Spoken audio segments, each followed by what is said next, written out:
Hello viewers. आपने बहुत बार देखा होगा अपने परिवार में, रिश्तेदारों में या फ्रेंड सर्कल में कि बच्चों की शादी में किसी ना किसी वजह से विलंब आ रहा है, कुछ रुकावटें आ रही हैं। इस वजह से माँ बाप बहुत परेशान होते हैं, बहुत जगह जाते हैं, जो जो भी बताता है वो करते हैं। पर क्या आप जानते हैं, नाड़ी में इसके बहुत ही आसान सूत्र है, जिसको लगा के आप ये जान सकते हैं कि इस कुंडली के अंदर शादी में कुछ विलंब दिखता है। तो आज की हमारी चर्चा का विषय रहेगा शादी और उससे रिलेटेड विलंब। इसके लिए हमारे साथ है मशहूर ज्योतिषाचार्य और नाड़ी विशेषज्ञ श्री नरेंद्र दीक्षित जी। अ, आज की चर्चा हम आरंभ करते हैं, पर उससे पहले आपको एक चीज जरूर बताऊंगी कि वीडियो को अंत तक देखिएगा, क्योंकि अंत में गुरुदेव एक बहुत अच्छा टिप और उपाय बताने वाले हैं। टिप हमारा बहुत सटीक होता है। और आप हमारे आने वाली वीडियोस में क्या देखना पसंद करेंगे, ये भी जरूर लिखिएगा नीचे कमेंट बॉक्स में। तो आज की चर्चा का हम शुरुआत करते हैं आचार्य श्री नरेंद्र दीक्षित जी के साथ। प्रणाम गुरुदेव। देखिए, आज का हमारी चर्चा का विषय विवाह है। हमारे जो 16 संस्कार होते हैं, 16 संस्कारों में विवाह बहुत महत्वपूर्ण संस्कार होता है। ये जीवन का वो अंग है जिसके द्वारा मनुष्य में पूर्णता होती है।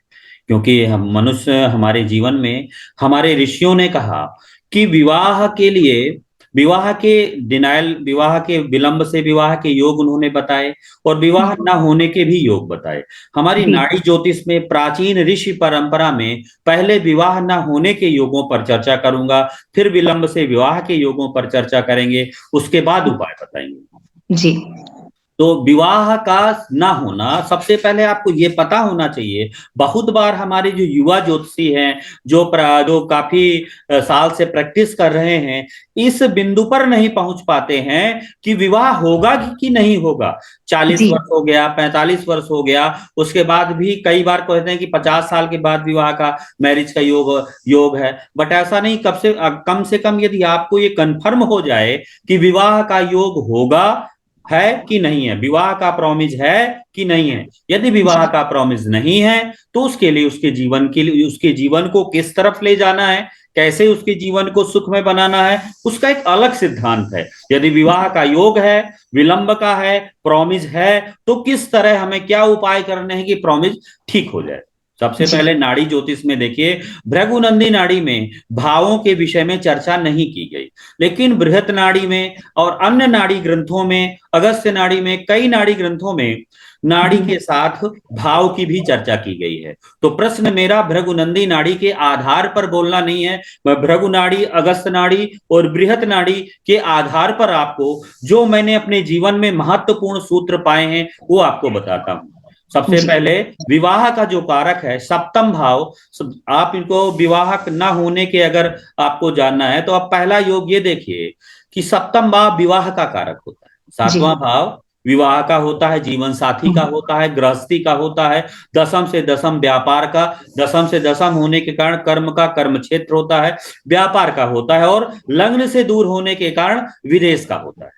तो जी सप्तम भाव पर यदि किसी का सप्तमेश निर्बल हो, पीड़ित हो, बलहीन हो, तो समझ लीजिए 6, 8, 12 भाव के स्वामियों के साथ बैठा हो, या सप्तमेश अष्टम भाव के साथ बैठा हो, तो पहला नियम जाता है उस व्यक्ति का जो वैवाहिक जीवन है, उस व्यक्ति का जो दाम्पत्य जीवन है, पति पत्नी के बीच का जो रिलेशन है, वो ठीक नहीं रहेगा। दोनों में खींचतान बनी रहेगी। पहला नियम। जी विवाह ना होने के, इस विवाह ना होने को 4 स्टेप में मैंने विभाजित किया है। उसको आप अच्छा अच्छा चारों पैरामीटर्स जहां पर आपको लगेंगे, वहां पर 100% उसके विवाह, 99% योग है कि विवाह के योग नहीं बनेंगे। अच्छा फिर अच्छा उसके बाद उपाय करते हैं, फिर उसके बाद डिनाइल का। दूसरी चीज ये बताए, दूसरा नियम ये है, किसी की कुंडली में, किसी की कुंडली में सप्तमेश के साथ अष्टमेश का योग हो, या हम्म शनि चंद्र केतु का योग हो, हम्म तो भी विवाह विलंब से होता है। अच्छा अच्छा शुक्र जो होता है, शुक्र को कलत्र कारक कहते हैं। स्त्री का कारक कहते हैं। काल पुरुष की कुंडली में दूसरे भाव और सातवें भाव का स्वामी है। दूसरा भाव कुटुंब का होता है, सातवां भाव जो होता है स्त्री का होता है। पुरुष की कुंडली में स्त्री का जो नैसर्गिक कारक होता है वो शुक्र होता है।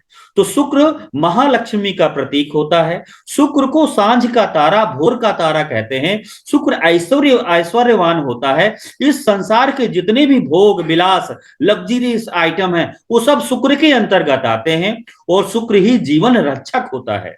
तो आप शुक्र अगर व्यक्ति के गालों का कारक भी होता है तो इस तरह स्त्री का जितना भी सुख है, आपके भौतिक जीवन का जितना भी सुख है वो शुक्र से देखते हैं, क्योंकि शुक्र स्त्री का कारक है, दाम्पत्य जीवन का एक महत्वपूर्ण अंग है।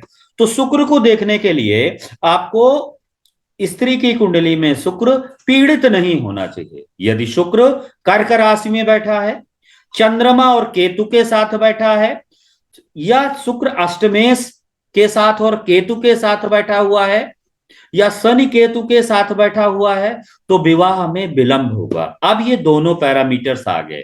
तीसरा पैरामीटर्स आपको इधर पर जाना है। यदि किसी की जन्म कुंडली में मंगल अष्टम भाव के स्त्री की कुंडली हो, अष्टम भाव के स्वामी के साथ बैठा हो, राहु केतु के साथ बैठा हो, मंगल नीच राशि में हो। मंगल बल, शक्ति, साहस, उत्साह, तेज का कारक होता है।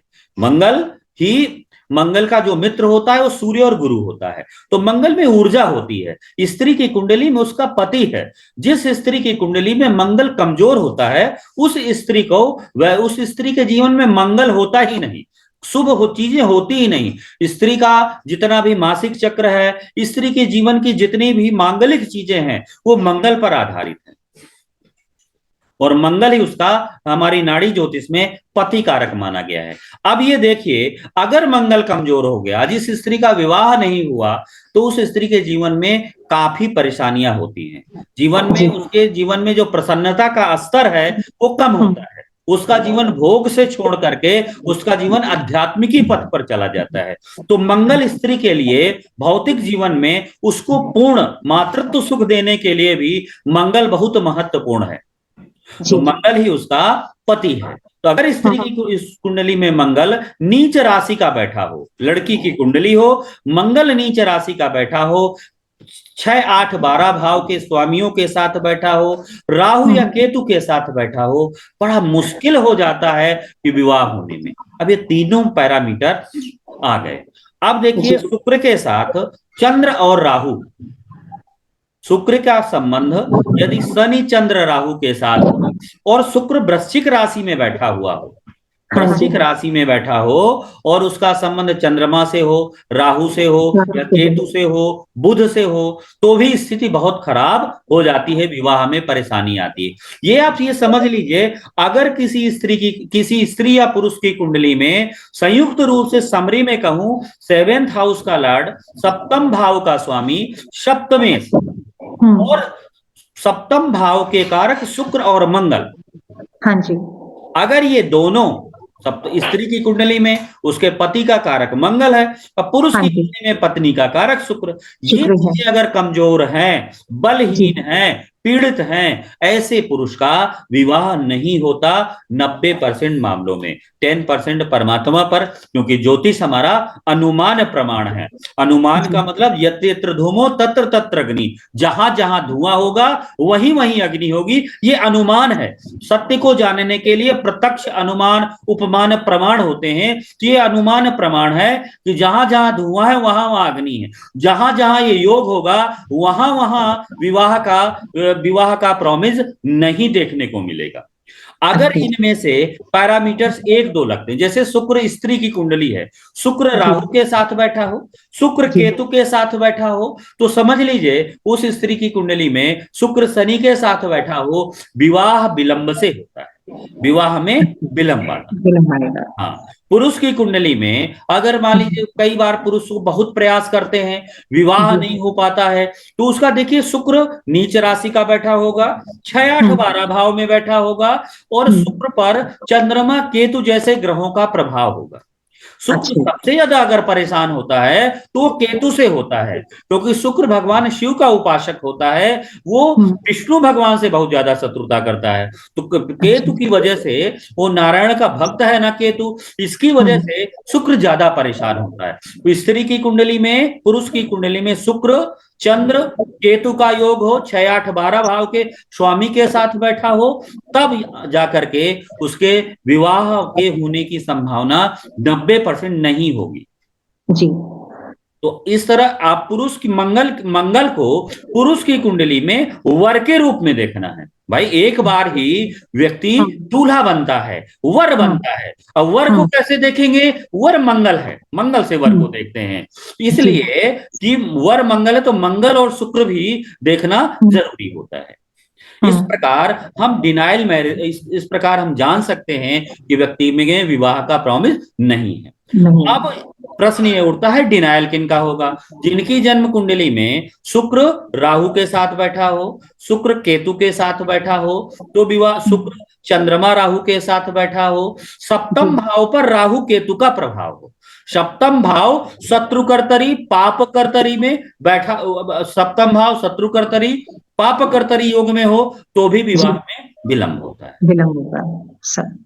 इस प्रकार हम जान सकते हैं। तो एक निष्कर्ष आपको ये क्लियर हो गया कि सप्तम भाव सप्तमेश और सप्तम भाव के कारक कमजोर हो तो विवाह नहीं होता है। ये जितने ज्यादा कमजोर होंगे उतना ज्यादा विवाह में अड़चन आएंगी।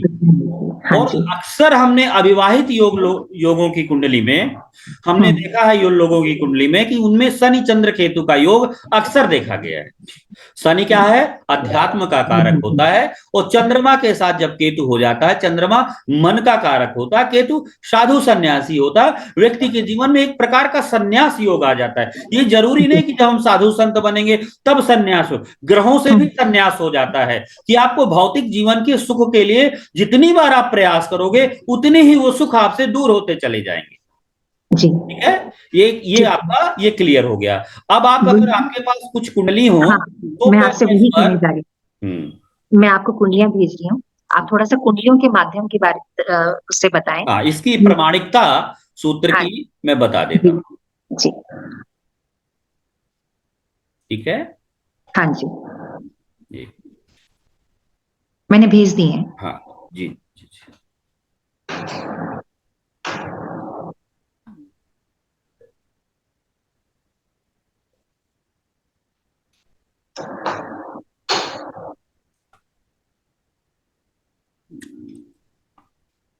सप्तम भाव में शनि होगा तो भी विलंब ही होगा विवाह में। जी जी जी जी जी, विलंब ही होता है। सप्तम भाव में शनि है।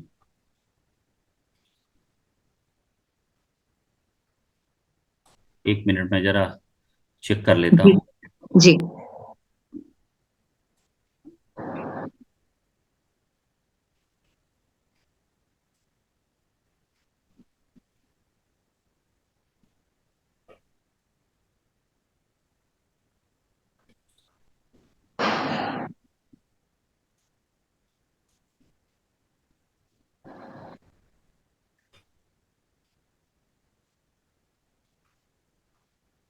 आपको कुछ दिखाई दे रहा है? जी। कुंडली दिखाई दे रही है? हाँ जी, दिखाई दे रही है डैशबोर्ड पर। हाँ जी।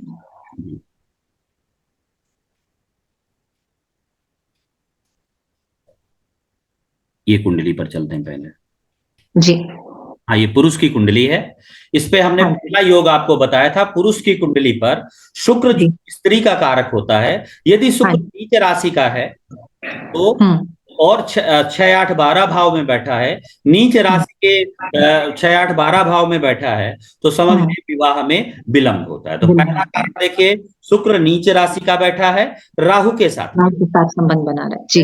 दूसरा हमने बताया था सप्तमेश का संबंध अष्टमेश के साथ नहीं होना चाहिए। तो आप सप्तमेश देखिए इस कुंडली जाके बैठ गए। हाँ, सप्तमेश जो अष्टमेश है वो वक्री हो, सप्तमेश जाकर के अष्टम में बैठे हैं, और वक्री हो करके फिर सप्तम भाव पर आ रहे हैं। तो सप्तमेश का संबंध अष्टमेश से हो गया, अष्टम से हो गया। तो दूसरी स्थिति, तीसरी बात हमने बताई शनि चंद्र केतु। शनि देखिए शनि के त्रिकोण में केतु है, शनि जी के अगले भाव पर चंद्रमा है। जी तो शनि चंद्र केतु का योग होने के कारण ये व्यक्ति में एक संन्यास योग है, संन्यास जी योग है। इस वजह से भी योग वही शनि चंद्र केतु के कारण विवाह नहीं होगा। नहीं होगा। तो आप ये देखिए कि सप्तम भाव पाप कर्तरी में बैठा है, क्योंकि जी सप्तम भाव के द्वादश भाव पर केतु बैठा है, सप्तम हम्म, भाव के अगले भाव पर मंगल बैठा है। नहीं होता दोनों है। पापी ग्रह हैं, पाप जी कर्तरी हो गया। तो हाँ सप्तम जी भाव कमजोर हो गया, स्त्री जी का सुख देने वाला, नैसर्गिक सुख देने वाला ग्रह शुक्र कमजोर हो गया। तीसरा नियम अप्लाई किया था, शनि चंद्र केतु का योग होगा, तो शनि जी चंद्र केतु का योग हुआ। तो ये जी स्पष्ट हो गया, इस वजह से इस जातक का विवाह नहीं होना चाहिए। क्या ये सत्य है? जी गुरु जी, इनका अभी तक विवाह नहीं हुआ है। अब दूसरे योग पर चलते हैं। आपकी ने दूसरी कुंडली भेजी। जी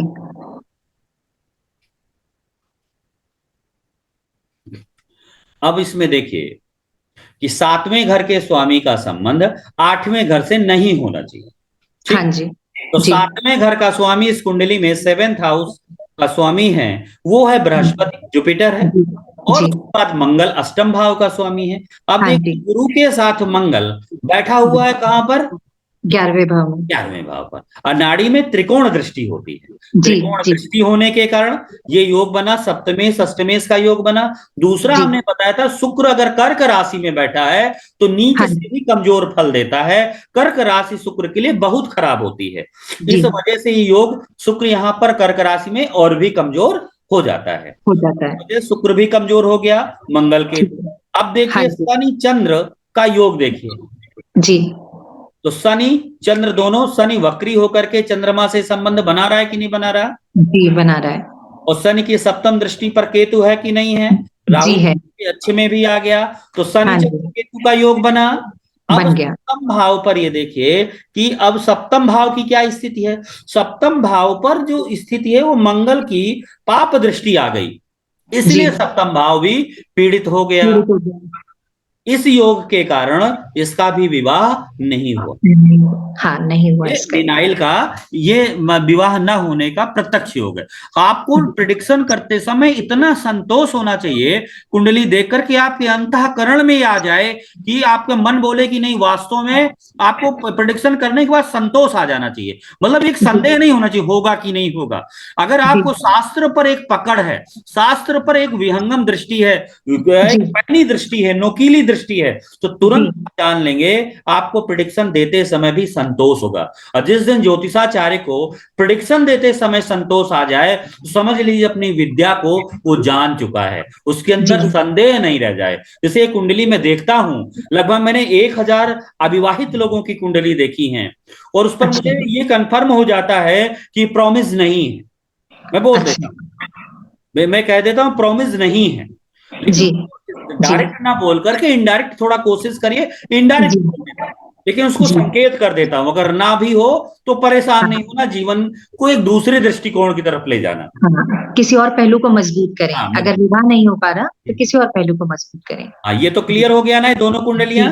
जी मैं आ जाऊं उसमें मीटिंग पे बाहर। हाँ, जी अब आपको टिप ऑफ डे बताते हैं। अब आपको जी देखिए, गुरु जी। हाँ, हाँ अगर डिनाइल का काम जो करता है, डिनाइल का काम राहु केतु शनि करते हैं। जी शनि राहु केतु का शुक्र मंगल से जिस तरह भी संबंध होगा, उसी तरह डिनाइल का काम बनेगा। अगर जी लड़की की कुंडली में मंगल के साथ राहु, चंद्र मंगल राहु बैठा हो, लड़की के साथ कोई ना कोई मतलब गलत हो जाता है, धूर्तता हो जाती है, विवाह में उसे बहुत परेशानियों का सामना करना पड़ता है। अच्छा जी। अब आपको बता ले चलते हैं tip of day. Tip of day में है कि जिसकी कुंडली में शनि, जहां पर कहीं पर भी शनि बैठा हो, जी कहीं पर भी शनि बैठा हो, उसके अगले भाव पर गुरु बैठा हो, जी जातक 20 से 21, अधिकतम 22 साल तक हम्म अपनी 22 वर्ष की, 21 से 20 से 22 वर्ष की आयु के मध्य वो जी धन कमाने लगता है, कार्य क्षेत्र में लग जाता है। कम ज्यादा जीवन के अन्न के अनुसार निर्धारित होगा, लेकिन जी शनि के आगे अगर गुरु बैठा है, व्यक्ति का भाग्योदय 21-20 से 22 साल के बीच में हो जाता है। ये टिप ऑफ डे कहीं पर भी आप लगा लीजिए। जी जी इसी तरह गुरु के साथ राहु बैठा हो तो व्यक्ति हाँ जीवन में एक बार अपनी हैसियत के अनुसार गरीबी का सामना करे। अच्छा जी। अब आपको उपाय की तरफ ले जाते हैं। जैसे लड़की का है, जी लड़की का विवाह नहीं हो रहा है, डिनाइल का योग बना। पहले एक छोटा सा उपाय बताऊंगा, दूसरा जी एक शास्त्रीय उपाय बताऊंगा। जी। छोटा सा उपाय ये है हाँ जी। कि इस कुंड की एक आपको मंगलवार के दिन 5 नारियल लाना है, नारियल के गोले लाना है।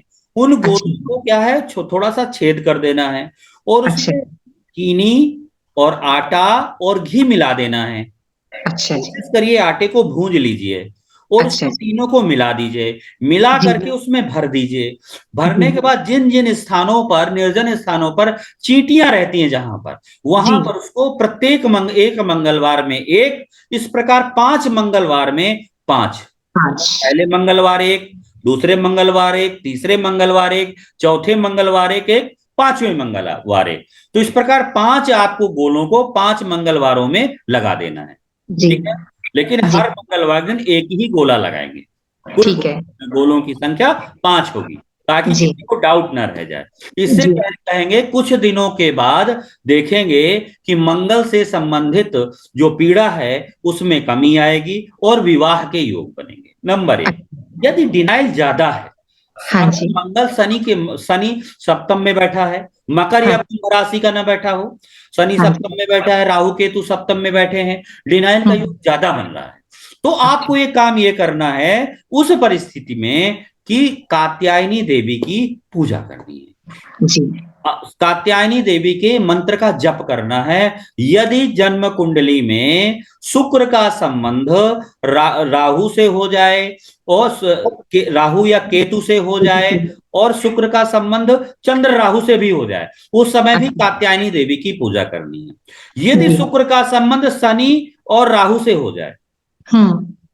ठीक है, हाँ जी। शुक्र का संबंध शनि और शनि राहु राहु राहु हो से हो जाए। जाए और हम्म। विवाह नहीं हो रहा हो, तो हाँ इसका जी। एक बहुत कारगर उपाय है कि जी। महागौरी का पूजन, जानकी मंगल स्तोत्र कर सकते हैं। यदि हाँ स्त्री जी। की कुंडली में मंगल नीच राशि का हो, हाँ बलहीन जी। हो, पीड़ित हो, 6 8 12 भाव में बैठा हुआ हो, उसके बाद हम्म। विवाह की स्थिति नहीं बन रही हो, हम्म। तब भी आपको क्या करना है कि सर्व बाधा विनिर्मुक्तो धन धान्य सुतान्विता मनुष्यो मत प्रसादेन भविष्यति न संशया, इस मंत्र के 108 बार आपको जब पूजा करना है, पूजा करना है। और गौरी के प्रत्येक सोमवार को गौरी का भी पूजन करना है। कुछ दिन में देखेंगे 3 महीने में विवाह के संयोग बन जाएंगे। और लास्ट में एक चीज जाते जाते बताऊं कि जिस दिन लड़की को कभी भी लड़की के लिए वर देखने जाएं, उस दिन कोशिश करिए कि लड़की को अपने केस नहीं बांधने चाहिए। अच्छा जी। इससे विवाह की जो स्थितियां हैं, केस नहीं बांधना चाहिए। इससे क्या होता है कि विवाह की बातें जहां पर हो रही होती हैं तो जल्दी सेट हो जाती हैं। ठीक अच्छा है, जी। इस ये तो तरह हम आपने जान बहुत सकते ही आसान और बहुत अच्छे टिप बताए हैं। आशा करती हूँ हमारे सारे व्यूअर्स इसका बेनिफिट उठाएंगे। अपने नहीं, अपने रिश्तेदारों के साथ, जिन बच्चों की शादी नहीं हो रही है, वो उन सबके साथ ये वीडियो शेयर करें और मैक्सिमम से मैक्सिमम लोग इसका बेनिफिट उठाएं। हमारी यही कामना है। और आगे आप हमारी वीडियोस में क्या देखना पसंद करेंगे, ये जरूर कमेंट करें। हैं। जी। धन्यवाद गुरु जी। जी।